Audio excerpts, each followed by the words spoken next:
Sandwiched between the Atlas Mountains and Sahara Desert, Marrakech is one of the most bustling, exciting places I have ever been.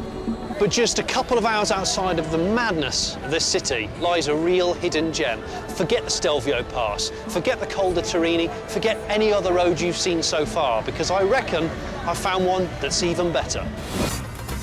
It's evocatively named the N9, and it runs southeast out of Marrakech for 500 kilometres right to the edge of the Sahara. It's just full of meanders, this road. It's winding, winding, winding, big drops, and quite a lot of signs that cars have gone off, actually. This stretch is the most stunning part, climbing straight over the Atlas Mountains. Today, I'll show you the best bits in a car that, at first, I didn't really like. The dash looks like it was brand new in 1994. Then I warmed to, I'm pretty impressed with the engine, you know, before ending up totally won over by. This car's brilliant. It's the Dacia Duster. Well, that's Morocco's answer to Lance Armstrong. This is the Duster. Never heard of it? Well, here's an introduction. Dacia is a Romanian car company owned by Renault, who, so far this year, has sold more cars in Morocco than anybody else. The Duster is their latest model, and in 12 months, it'll go on sale here in the UK. Reassuringly for us cautious Brits, some parts of it are very familiar. I'm staring at what is a bit of Clio, a bit of Megane, switches, gearbox.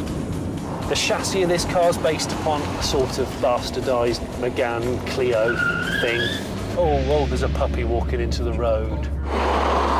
The engine under the bonnet there is a 1.5 DCI that you see in Nissan Qashqais as well. It feels good, actually. When you consider that you might be able to buy one of these for under 10k, it's remarkable.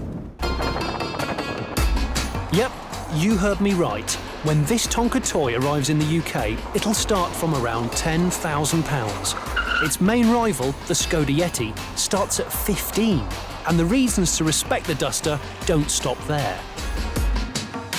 Because although it doesn't look handsome or particularly macho, the Duster is hard. Just like a bare-knuckle fighting gypsy, you knock it down, it'll come back up again. In fact, it'll welcome that you do it again, and again, and again. Out here at least, that rugged character matters. I'm just about to die. Goodness gracious me. That's one thing about Moroccan mountain roads is lorries and buses come onto your side of the road on tight corners and make your heart stop. The Armco's fallen away in a good few places, which is a little bit disconcerting.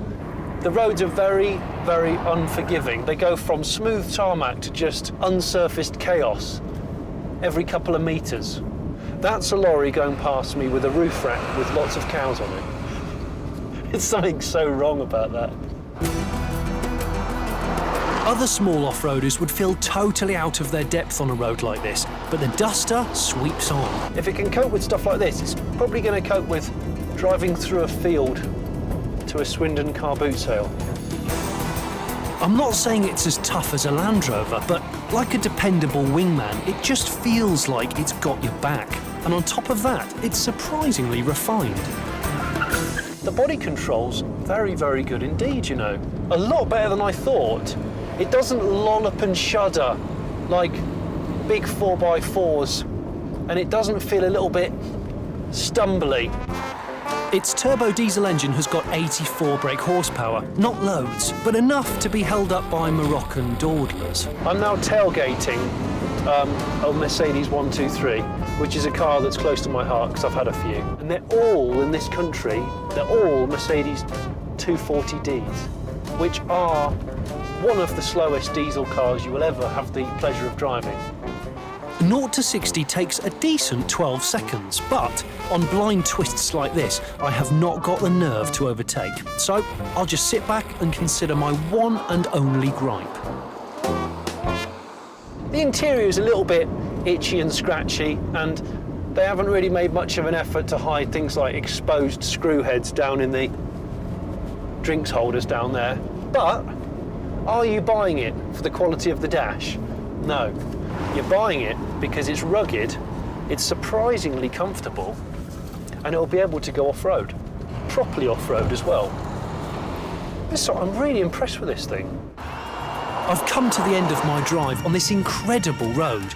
It goes on for another 380 kilometres from here.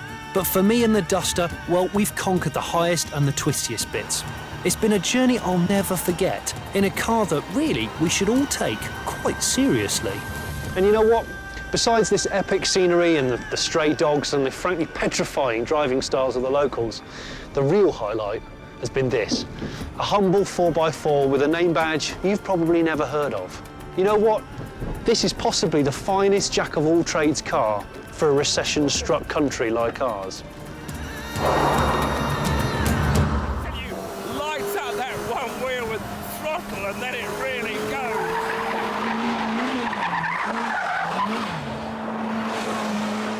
We're now cornering at about 100 miles an hour. Give it the flick. Hold it, hold.